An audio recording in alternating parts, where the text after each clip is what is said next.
I'm Mike Yancey, and basically I've been retired for almost 8 years. Basically, I was involved in the telecommunications marketplace for about 35 plus years. And I actually was on LinkedIn one day and happened to stumble upon an article by Brad Powers that was noted there. And so I happened to read it, and it intrigued me since, of course, I'm a prostate cancer patient. And so I went out to the website, learned a little bit more about them, and then I began to join their weekly calls. And initially, I was just trying to get educated myself by others that might have more knowledge than I did. And of course, I was initially impressed on the first few calls, even though I didn't understand a lot of the detail that was being discussed. I was impressed with the level of scientists and other medical professionals that were presenting information, and some of the new companies that were trying new capabilities in the cancer space. And so that was really what led me to get heavily involved in with the prostate cancer lab.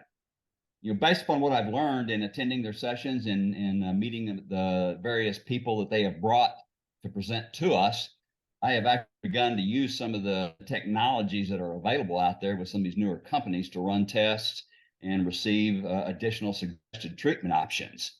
One thing I should say is that I've got a very unique type of prostate cancer. I understand only about 1% of the people have. It's called aggressive variant. And so therefore, there's not a lot of standard of care options out there. So with some of the capabilities such as RNA sequencing, proteomics, and organoids, I've actually begun using some of these things to determine what treatments I should be looking at. And in fact, with respect to proteomics, last October, I had some new cancer spring up in my spine. And so we did a biopsy. We sent it off to a company called Improbe, and they got back a report. And because of the aggressiveness of my cancer, my oncologist was planning on moving me to chemo regimen.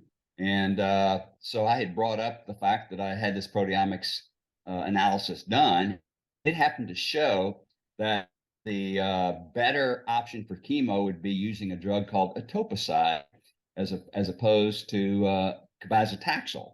And so my oncologist looked at that and he said, sounds like a good idea. So that has changed my current chemo regimen to use that particular drug based upon the protein analysis of my cancer biopsy.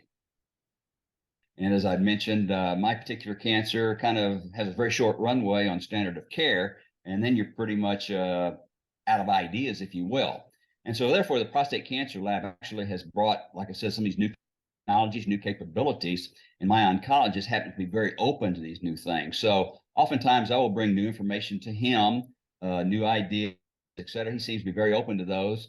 So therefore, as I mentioned, we are using a different type of chemo as an example. We've also got another company that has provided some analysis on my particular mutations, and they have provided, I'll say, multiple drug combinations, if you will. And we have not used that yet, but we are looking at kind of keeping that in our pocket for future utilization.